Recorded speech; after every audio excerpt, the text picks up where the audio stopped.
approach that I remember from years past, right? Yeah, definitely. So we have 5 people have joined, more are coming in. So we'll get started because we want to, with your time, and we know for some of you we're up against with in terms of lunch. So to get started, I'd like to introduce Jared Weaver, the Executive Director of the Non-Ferrous Founders Society, who's going to start things off. Hi, good afternoon, everyone, and welcome to our webinar on our talent pipeline program. Just some introductory comments. First of all, this is a Zoom meeting. We designed this to be customer engaging. So if you have any questions or comments during the course of the proceedings, please enter your questions either into the question and answer box or the chat window, and we'll do our best to answer those in real time as we step through the content. Workforce development is something that a lot of foundries maybe haven't professionally managed in the past. Back when I grew up, certainly during the 80s and the 90s and even the early 2000s, we had more people than there were jobs in the industry. And when we had employee turnover, we just took the next body in line and tried to fit them into our production process. And that worked reasonably well as we had a long line of applicants to churn over until we found the right guys for our teams. The world's fundamentally different today than it was 30 years ago. Demographics are different. The boomers are retiring. The incoming generations are not as large, and we're looking at up to 7 million unfilled positions within general manufacturing, just looking out over the next couple of years. When you couple that on top of the need of our U.S. Navy to recapitalize our naval fleet, including the new Columbia class of submarines, and each new submarine requires 7 ships, and they're trying to build 2 subs per year. That's an awful lot of shipbuilding going on. And what we see is a definite lack of capacity in the casting and the forging industries, primarily related to low workforce levels. So, today what we need to do as foundries is we need to look at our recruitment and retention efforts in a whole new light. We need to formalize these systems, professionalize these systems. So not only are we attracting the talent that we need, but we're also picking the right team members that fit into our operations and work well with our culture. And that's really being, pro on our hiring side. And that's what we're going to cover today with our talent pipeline program. So I'll kick it back over to Bill. Bill is our Director of Workforce Development for the Non-Ferrous Founders Society. He's also our flag lead for the Talent Pipeline Program, conducted in cooperation with U.S. Navy. Our first year was this past year. We had 8 companies actively participating, and we're looking to expand this program up to 25 employers in the next year, and that's why each of you are here. And with that, we'll kick it over to Bill, and we'll get started. Bill? Jared, thank you very much. Really, to talk about this, I have over 12 years experience of working workforce development with manufacturing companies. And what I really love about this program is it's doing the one thing I've always wanted to do. Go and work individually with companies to help come find solutions to help them to acquire the talent that they need and also to retain them. So having this ability, having this opportunity is amazing. But more importantly, the reason why we have this program is because with the US military, we want to make sure, we go back and we think about, if we have young kids, they always talk about it's not winning, doesn't matter. It's how you play the game. It's did you improve? But when it comes to the US military, when they're fighting opponents, winning does matter. When it comes to the battlefield, winning matters. Making sure that the young men and women that are in our military have the resources, equipments that are needed to ensure that they're never going to be in a fair fight. We never want them to be in a fair fight. We want to make sure that they have everything that they need to be able to win and how critical and important that is. And I'm going to show a video that's going to talk a little bit more about that, but also give a little bit more of an overview also of the TPP program, which we'll do. The threats to our nation are growing, and the world around us is changing. Our competitors are building strong. Oop, I apologize.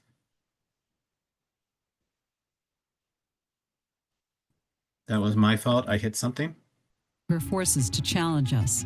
We must move quickly and stay ahead by creating new advantages in how we fight. Tomorrow's battlefield will be incredibly challenging and complex. We will put more players on the field, platforms that are ready with the right capabilities, weapons, sustainment, and people with the right skills, tools, and training. There is a special bond between our warriors and American manufacturing. While our warfighters win our battles, American manufacturing will win the wars and drive deterrence. So our potential enemies know that today is not the day they want to pick a fight with the most powerful nation on earth. The best companies know that getting their people processes right is driving their business performance every day. When they own their people challenge, amazing things happen. They drive down their labor costs, increase productivity, and run a better business and provide more capacity for the Navy to meet its ever-increasing demand. The U.S. Navy Talent Pipeline Program is a central part of this solution set. It's a structured approach that helps small and medium-sized defense industrial-based manufacturers recapitalize their workforce through recruiting, hiring, training, and retaining skilled workforce members with critical skills as productive and engaged employees. They hire for fit, train for skill, and retain for life. PCC was involved with the Talent Pipeline Program from the very beginning, and we saw very early on how important this could be for suppliers like ourselves in the challenges that we faced in workforce development and rising to meet the demand that the Navy faces today.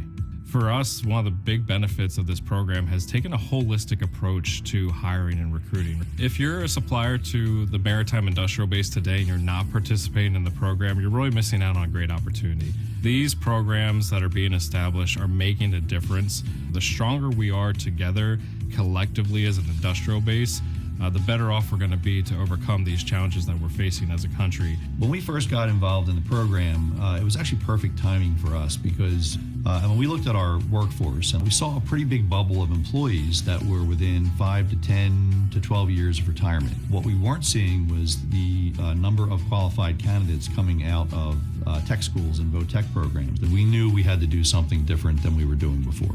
One of the first things we did, we got to sit through a talent acquisition and retention session. What that program did for us was really drilling into us that hiring is not an HR problem. Hiring is everyone's job. And quite frankly, recruiting and retention went from being a pretty big problem to, I think, a competitive advantage. First, the tools that are offered by the Talent Pipeline Program have been very, very useful to us. Whether it's recruiting, hiring, onboarding our people, it's been fabulous. We've utilized that a lot. Throughout the 3 years we've been involved with TPP, we've onboarded about 34 people, and our retention rate of those people has been just about 90%. So big improvement from where we were prior to TPP, and we're excited about that and the benefits that it's given us. So I think one of the reasons that this program is so important is that we all want to be a part of something. We all want to know that what we're doing makes a difference. And so we know that our products are what helps enable applications in critical defense applications. It just makes you feel better about what you're doing.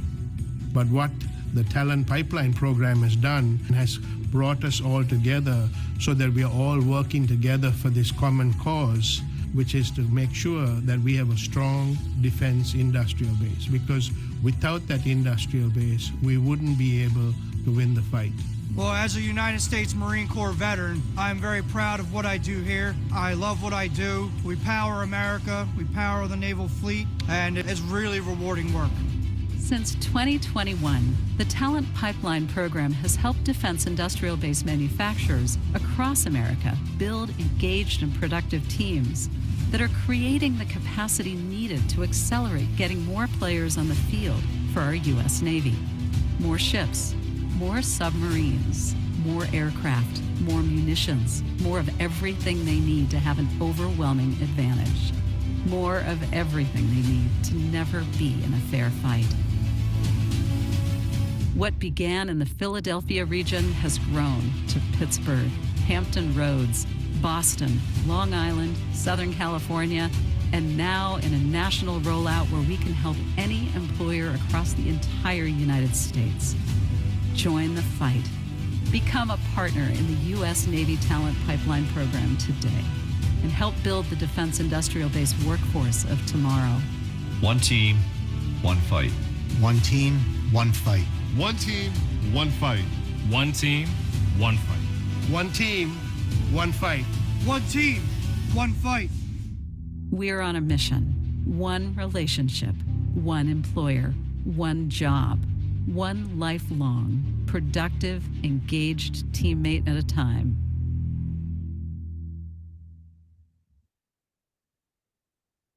Hopefully you all were able to hear that. And whenever I watch it, I get inspired. Beginning always makes me think I'm watching like Top Gun. But in the end, again, what you heard from the video, what Jared talked about, but what the Talent Pipeline Program simply is this national initiative designed to help small to medium-sized employers enhance their talent acquisition and retention strategies. The goal is to empower employers to bolster their manufacturing and sustainment capacity, which is crucial to meet the needs of the Navy, defense industrial base, and really your clients. And as you saw, the Talent Pipeline Program is all across the country. We're not just doing this here as NFFS. You're part, if you would be a part of this program, you're part of that national base. As we talked about, that's in Philadelphia, that's in Pittsburgh, Ohio area, that's in Virginia, that is in Boston, Long Island, California, and continuing to grow, potentially up in Wisconsin, other places. And that NFFS is fortunate that we are the only trade association that has its own cohort, that has its own people, where everything else is on a regional basis or by company basis. NFFS brings together foundries together to be a part of this. And you can see where this program has grown, starting to get 36 people into the program, to this year with over 450 people, with hopefully with you being a part of this, having over 600 people to be a part of the program, then growing to over 740, potentially in years to come to be close to 1,900 employers to be a part of this program. But of course, that's only still a small percentage of the manufacturers that are out there. And Jared talked a little bit about this, but why did we decide to make this investment to be a part of this program? One is because our members are critical contributors to the submarine defense industrial base. That all of our members, we know, have labor challenges that affect their ability to meet the demand of their customers. In fact, there are going to be 300,000 open positions in metal casting over the next 5 years. Imagine what that impact is going to be at your company. We also want to be able to do this because as an association, our goal is to educate our members, to help them to be more effective, to help them to be able to grow. And by learning these strategies, we know we're going to be able to do that. We also wanted to be a part of this huge network so we can take best practices from others and bring those to you to help you what maybe happens at CNC machine shops, what's happening at welding, what's happening in other places, to be able to bring that to you, those strategies that they're using. But we also want to be able to help other trade associations as well, so they can do this and they can deploy this out to their members, because we're all about collaboration. And the whole reason and why we're doing all this is because traditional hiring isn't what can be continued to be done, as Jared mentioned. We want to transform that. Right now, a lot of companies, you post a job opening, you put it up on Indeed, you put it other places, maybe you put a banner up on your site, depending if you're visible or not, to people driving on a highway or around the road or something, and you wait for candidates to apply. So you post and then you hope the right person shows up. You also sometimes are hoping that person who has 10 years experience willing to make the entry-level pay of $10 an hour or $15 an hour is going to magically show up. And that, as we know, it doesn't happen anymore. If that person does come, there's reasons why that person has left where they were. And we're also always hoping that in our community where those workforce dollars are going to right now, that those training providers that are out there are educating students to meet our needs in the metal casting industry. But what we know is maybe there's a few and handful of high schools out there that are teaching metal casting. 40 universities out there are teaching metal casting, mostly to engineering students. So they're not, and so those dollars that are being spent, what's being out there at technical schools are not aligning with our needs.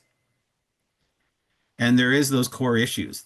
Small to medium-sized employers don't have the resources that like a Lockheed Martin or Raytheon has to be able to go out to the communities and recruit.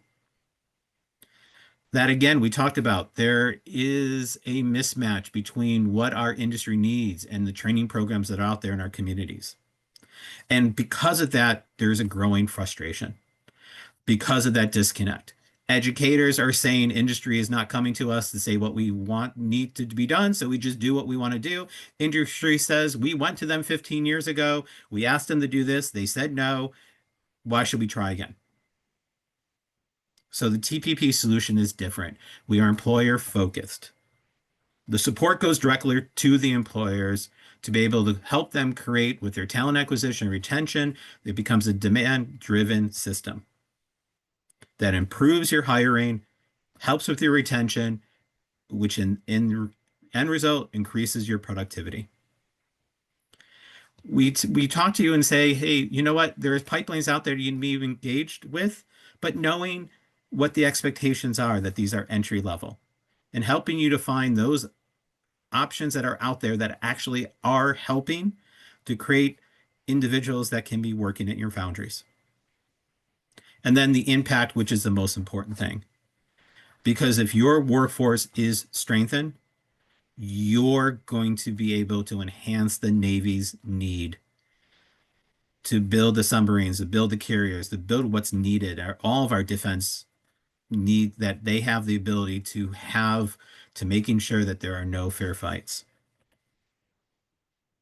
The most important part of this program is that we want people to be a part of this program who want to lead and want to lead a high performance team. If you don't want to be a part of, if you don't, and you're not looking to do that, you don't want that courage to lead, then I would say this is not the program for you. But if you want the help and you are willing to do something different than you're doing right now to be able to improve your production capacity, then this is the program for you. I constantly say that we are a program of yes. We are a program that is going to help you if you want the help. Because let's talk about what is that true value of a productive foundry employee. I can talk about the negatives of what means that if someone's not productive, but let's talk about the positives. Let's talk about what this means if someone is productive. Productive employee drives efficiency, increases the output, reduces downtime that you have, ensures that there's quality. They take pride in their work and making sure there's no defects. You don't have to do things over again, which of course then that means that costs are lowered because waste, you're cutting waste and you're improving on the resource that you have, which we know are getting more and more expensive. And overall, a productive employee strengthens your teams. Morale is increased. There's more people willing to want to be mentors to help others. But more importantly, that person is going to show up every day and when they're supposed to be there. And they're going to concentrate on their work because they take pride in what they're doing. They take pride in their company. Currently, right now, we have NFFS members from across the country. As Jared mentioned, we have A&B Foundry in Dallas. We have Calumet Brass Foundry in Dalton, Illinois, which is south of Chicago. We have Dayton, Arlington, and Baltimore. We have Harmony Castings in Harmony, PA, which is just north of Pittsburgh. Jeff Scott Metal Industries in Iowa. We have Olson Aluminum Castings in Rockford, Illinois, Southern Aluminum Foundry in Clinton, South Carolina, and TPI Arcade in New York. And we have a team with Jared leading as the flag, me as the network coach, plus also support from the national network. Now, don't just believe me what I'm saying about this program. Here are testimonials that are from our current cohort members, where Olson has talked about how this is helping them to enhance their workforce development and retention. Where Calumet Brass has been a foundry that has 106 years in business, that this is helping them to strengthen their talent, but also for leadership development as well, because there's a lot of things that done by routine that they know, they realize they have to have more things written down. TPR Arcade, which is, they have completely transformed how they're onboarding their people, and they realize the value of making sure that that person, and I'll talk more about this, but when they have that first day, that they're excited about the next day, they're excited about the third day, the fourth day, and keeps on wanting to come back. We have Daco Arlington, which again this is a firm that's been around for 105 years, and that they have really formalized their retention practices and worked at other ways to be able to get more people into their pipeline. Harmony Castings, where they've looked at, okay, you know what, we do have some places we need to improve. And especially one of the things they're working on is their career page and making sure that people understand who they are and what they do before they apply. And A&P Foundry, which I was just at a couple weeks ago, they're trying to find that solution for long-term success, because as a small foundry, they need to make sure they have the right people coming in. And they're using their experience that they have in operations to tell them these are the types of people that we need to bring in. These are the qualities of those individuals. Now, what is the TPP program? And it's really right what you see here is implementing tools to making sure that you have one recruit becomes one engaged, lifelong, and productive teammate. As we talked about, hiring for fit, training for skill. You are not going to find that person with all those years experience just knocking on your door. You need to find the right person that fits who you are and what you do. And then knowing that that person is someone who can be trained to learn a skill. To start everything off with these tools is probably one of my favorite things that we do. It's called value stream mapping, is a value stream mapping session and analysis. What we do is in the beginning, and this will happen right off the bat, when you say, I want to be interested in the program, we're going to work on this. We're going to take a look at what you currently do and then see where there are areas of improvement. Look at how many people you need to hire over the next 2 years to meet your strategic goals. Find out where you're getting currently, what are your pipelines that you're using? How are you recruiting those individuals from those pipelines? What are your hiring strategies? What do you do currently when you how you hire someone? Then how are you onboarding them? You've hired them. What happens the day before they come in? That day, 2 days later, 2 weeks later, how are you onboarding your people? And then more importantly, also currently, how are you retaining them? What are you doing now to making sure that your employees stay with you? Then we take a look of that map and we say to ourselves, what should we work on first? And then we launch that first tool. But again, that is not me deciding what you should be doing. This is you looking at your map and saying to yourself, you know what, we should work on this. We need to work on this for our needs. This is what we need to get started. And then we customize that to your situation. Every foundry is different. Every company is different. We don't have a solution that we just put in that fits for all. No, we customize it to your situation. Why? Because this is an internal process. This is the work that you do and us supporting you as an external coach to be able to make that happen.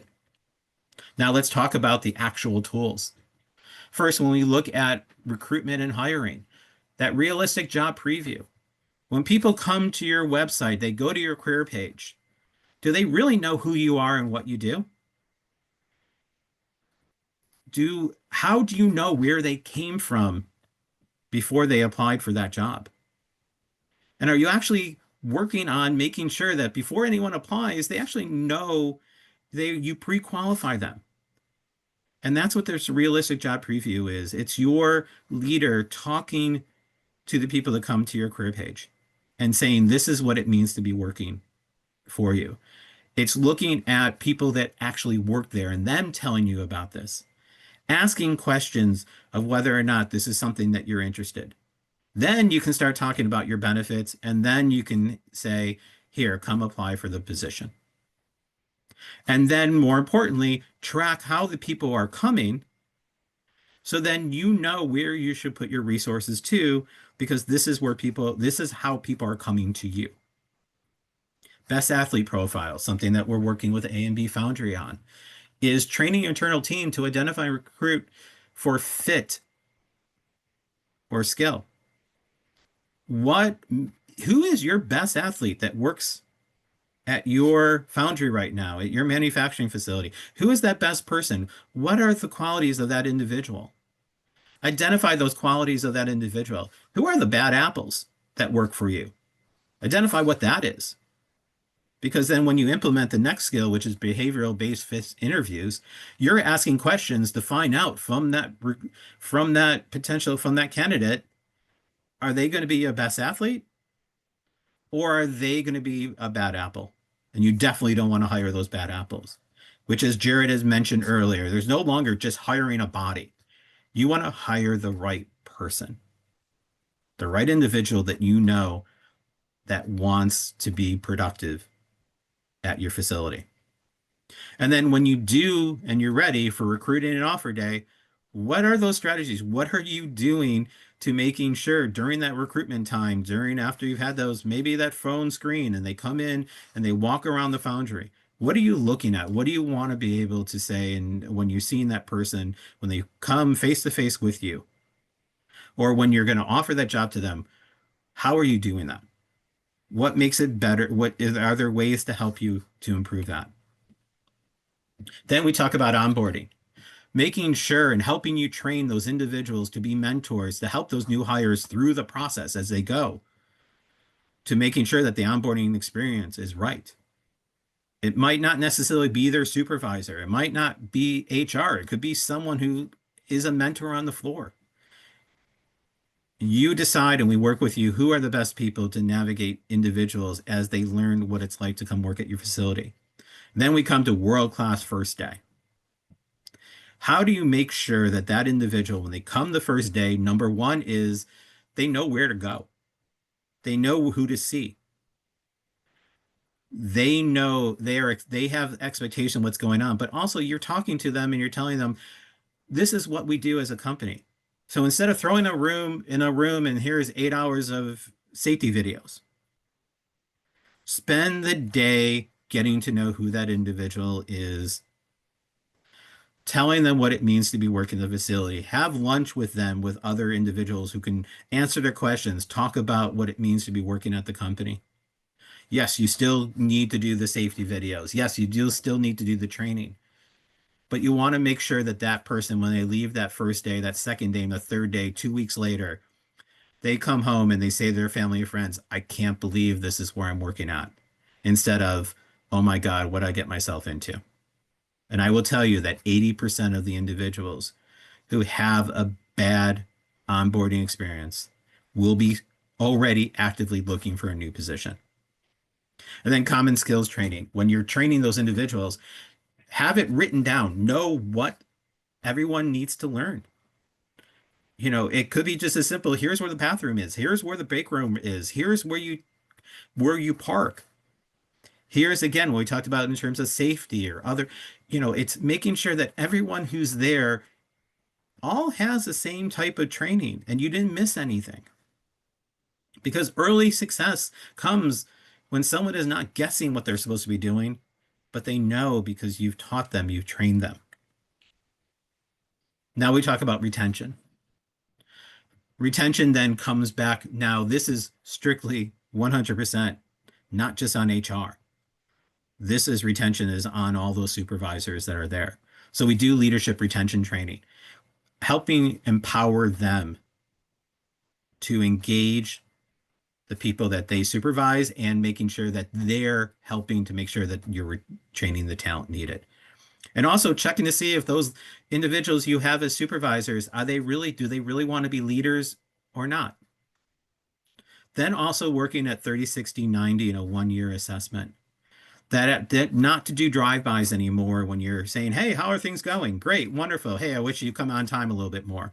But actually sitting down with that individual with a scorecard and talking to them and saying, hey, this is what we've seen for the past 30 days. This is what we're going to work on for the next 30 days to making sure that you continue to be productive. Or because you've been so productive, this is what we want you to work on because you've been amazing about what you're doing. So it's not just about saying the faults, it's saying how, because of what they're doing, what your potential future plans are. More important, it's having a conversation and working with your employees to help them to improve. Because where they are at 30 days is going to be hopefully a hell of a lot different than where they are at 90 days. And then we talk about that 5th metric, people scorecard. Looking to see who on the teams are engaged, disengaged, actively disengaged. Because you'll see if numbers are going up and down in terms of productivity. But all of a sudden you find out you have a team that mostly has individuals who are disengaged and productivity is down on their end because of that, or more defects or more things are happening. You have the data to prove that this is a people issue that you need to work on and can be done. It could be more training. It could just be you need a better and different type of supervisor. But it's data driven on being able to have a big picture of what's happening, what's going on in your company, what might be stopping you from being productive, and to help you stop doing stupid stuff. Now, tradition consulting charges. For talent acquisition, you can have someone come in, help say, hey, for $75, $250 an hour, I'm going to help you build your pipelines. I'm going to help you do this. Retention, we are going to come up with all these programs. It's going to cost you between $100 and $300 an hour for them that they're going to develop it. So you're going to be spending thousands of dollars to probably do exactly what you're doing or do something that they have done from company to company to company. Not necessarily something, the only thing they've changed is put your logo on it. That's where the TPP program is different. The program costs are nothing to be a part of this. But there is a cost. I'll be upfront. There is an investment in your time. There is monthly cohort meetings of the group to be able to share best practices. There's a monthly check-in with me as a network coach to be able to help you in what you're doing and saying, hey, where are we right now? What's your status? We do have a kickoff meeting where we all get together to be able to talk about what are the tools, what are we going to be doing this year? We have a mid-year review to say, hey, this is the progress, this is going on. And then we have the signing day event. For us, it's going to be May 9th in Rosemont, Illinois at the Hyatt Regency O'Hare, where we're going to celebrate those new hires that you brought on. That's our signing day event. You also have to have a willingness to improve. You have to be open to evaluation, open to collaboration, and open to new practices. All those, if you're willing to invest that time to work with us to be able to improve, and you're open to saying, hey, you know what, again, what I said of that earlier slide, you're open to be able and saying, I want to make changes. I know I need to make changes. I'm ready to go. That helps. Now, again, we talk about what are those employer criteria, which we talked about it. Do you agree with what the mission is? I'm sure all of you agree with what the mission is. Small to medium-sized employer, we checked and see who was on the call. We know that all of you, no one has over 1,000 people here. Do you have a hiring demand? over the next 2 years? Are you looking to hire just one person over the next 2 years? Are you willing, to make sure that your entry level, again, this is not just about engineers, salespeople. A lot of this is about your entry level people. Be a part of that talent acquisition, making that investment in them. Are you a employer? Are you a full-time employer? This is not for part-time work. This is not for seasonal people. If we're asking if you're an individual who have full-time employment and offering benefits to those individuals. Also, other criteria, do you also accept their responsibility that you're going to implement these tools to make sure that your new hires are productive and trained? Are you willing to be trained on this? Willing to work with us on these best practice models that we have and the tools? Are you willing to make changes to your systems, especially if they're not producing the outcomes that you need? Will you participate in our monthly calls and at those events and share ideas and learn from others? And will you provide us the data on your new hires? We need to know every month who you hired that month, where they came from, what are they doing? And then the following month, are they still there?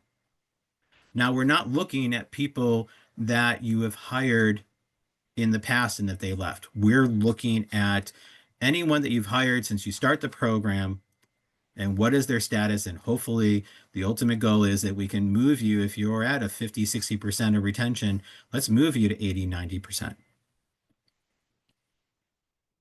So if you're ready to go, registration is now open to be a part of the 25-27 cohort. Again, I talked about our signing day event, which anyone who's going to be a part of the cohort is welcome to be a part of the program and be a part of that on our signing day event, which is on May 9th. It's from 1 to 3 p.m. Central Time. Again, at the Hyatt Regency O'Hare. If you're flying in, it's easy to fly in that morning to O'Hare, take their shuttle, go to the hotel, be at our event, and take a 5 p.m. flight back home. And then you can be home for dinner, depending on where you're coming from, or drive in, depending. We technically, start date for this new cohort is July 1st. However, as I said, when you say you're ready to go, we're going to schedule and do that value stream mapping session right away. And the goal is to do that right away at your facility. I will be traveling over to you to spend a half day going through the value stream mapping and also hopefully touring your facility, because I love doing tours of foundries. Kickoff event is going to be September, or actually October. That's when you'll get up and you'll say, this is the tool we're going to do. And these are the number of people we're looking to hire. So if you want to get started, please go to our website at nifs.org/TPP, or right there, we have that QR code. And also, here's my direct phone number. Feel free to give me a call. Also, you can email me. I'll be happy to be able to do so. You all have my email now because I sent that email to everybody saying, oops, sorry about what happened with the Zoom. We apologize. So thank you very much for listening. Thank you for being on this entire time. I'm going to actually end the slideshow. And I am going to stop sharing, which I need to do because you're seeing something else. And if you have any questions, please put them in the chat box and we'll be happy to respond. Bill, I don't see any questions yet, but we'll give people a chance to enter a question. Just a couple parting. Actually, we've got a question right here. There we go. What are the expected deliverables from this program if you hire less than 5 team members? I would say if it's the same as you're hiring 50 people. The expectations and the expectations for this is that, whether this is a program that can be done for small to medium-sized companies. We are working with foundries that have, 10 employees to ones that have over 100 employees. So it's still, the expectations are, again, is that you're hiring an individual, the new hire, and they're there 365 later. That's the expected deliverables for everybody. The other question is if you're not completely supplying. I always like to say is this is a program that also is based on the old Kevin Bacon game. As long as you can figure a way connection to someone that you're supporting or someone you're supplying to that's potentially supplying to the military, or that you're thinking about wanting to get into this, but you need to improve your productivity to be able to do so. So even if you're currently not supplying to the military, you are still eligible because some way, somehow, we have a feeling we can get a connection, or we can help you to, in terms of, get you a connection, or even help with especially through our NIST Icon program, potentially to get those contracts that you need. Bill, there's a question on the board here that I'd Yeah. like to address. And Mike, this is back to your question. Can this program do the onboarding of a new hire for us? Right. And that's a great question. Like many of the previous NIFS programs we've published in the past, we're not trying to do your work for you. We're trying to teach you a better way. Just like our ISO 9000 program, our safety and health compliance materials, you have to understand the fundamentals. And fundamentally, hiring, recruiting, and retaining employees is an internal skill set that you need to know. So the short answer is no, we're not going to onboard your employees for you. What we are going to do is teach you a better way to onboard those employees, leading to long-term retention. Yeah, and that's exactly what Jared just said. It's the goal is, as we said, we're going to work with you to help you with that, and making sure that you're fine. Making sure that you have a system in place, and we have there are a lot of examples that we have that we can provide to you how people have done it. So you're not going to be out on an island. We will share best practices, and whether they come from people from here or they come from other cohorts as well. We have a lot of great resources that we now have access to. So it's, so we can schedule it out, make it happen. I think the last thing I would add to that, Bill, is if you have, for example, some concerns about how do I actually onboard somebody, what do those training materials look like, through the Workforce Development Office, through Bill's office, we've got connections with Metal, Blue Forge Alliance, Build Submarines. There's a lot of resources available for this program and to support you individually as employers. So if you have, specific needs to help deliver or develop some of that onboarding stuff, there are resources out there. You're not going to have to do it on your own. That's why Bill's here. Any other questions?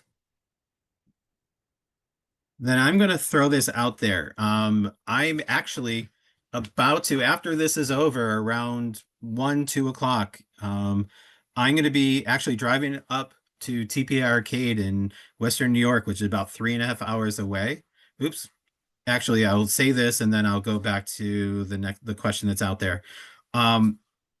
If you want to reach me, I have a lot of time that I'll be driving. So feel free to give me a call. My cell phone is 412-477-3663. Call me up and I'll be happy to answer any questions you have. I have a 3.5 hour drive and I don't need to listen to podcasts during that entire time. So please feel free to reach out to me. Then I'll be back in the car at 3 o'clock the following day. Reach out to me directly and I'll be able to answer any questions. And I always check my phone, not when I'm driving, but I always check to see. Now, there was a question about, are you able to audit our HR practices for local state of compliance? We are not necessarily able to do that. However, as an association, we have access to individuals that could help you with that. And they are more established with HR people.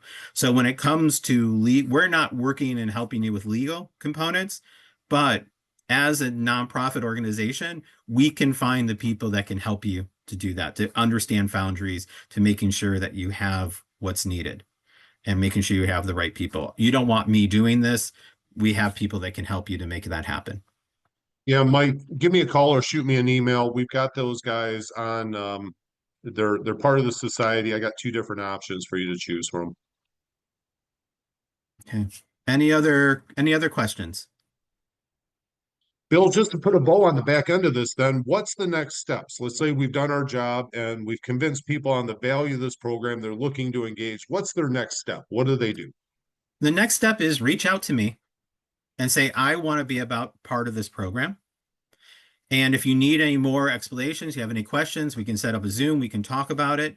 I have a commitment form that you can sign up and say, hey, I want to be a part of this. I agree with the 10 statements. And then we will then schedule a time to do your value stream mapping analysis. So right off the bat, that all you have to do is raise your hand, say, I want to be a part of this. We'll just fill out a form just so I have your make sure I have all the contact information, who I need to talk to. And then we'll go look at our calendars and figure out when I can come out to do that value stream mapping and analysis at your foundry. It's that simple. There is no dollars you have to put down to say, I'm going to be a part of this or anything. As we said, there's no costs. The only cost that's available being a part of our network is having to be a member of the association. And you can talk to Jared or Matt Gilmore to be able to be a part of that. But again, that's really it. It's just raise your hand and say, hey, I want to do this. Great. Well, thank you everyone for attending our webinar. We'll get this posted up on the website in case you want to circle back and hear some of the content. We hope to work with each and every one of you next year as part of our 2025 cohort. All right. Thank you all for your time. Thanks. Appreciate it.